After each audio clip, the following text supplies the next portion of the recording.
વરાઈ toll plaza પર કચ્છના પરિવાર પર ઘાતકી હુમલો। વરાઈ ટોલ નજીક ગાડી પર હુમલો। ગાડીમાં 5 લોકો હતા સવાર, 3ને નાની મોટી ઈજા, 2 પલાસવા સરકારી હોસ્પિટલમાં દાખલ।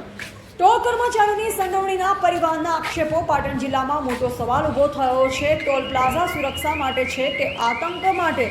શુક્રવારના રોજ રાધનપુર તરફથી વતન જતો એક કચ્છનો પરિવાર વારાહી ટોલ પ્લાઝા પાસેથી પસાર થતો ત્યારે દુષ્કર્મીઓએ સ્કોર્પિયો ગાડી રોકી હુમલો કર્યો હતો। તત્વોએ વાહનને ઘેરી લીધું, કાચ તોડી નાખ્યા અને મહિલાના દાગીના લૂંટી લીધા। સૌથી ચોંકાવનારી વાત તો એ છે કે ગાડીમાં નવજાત બાળકી પણ હાજર હતી।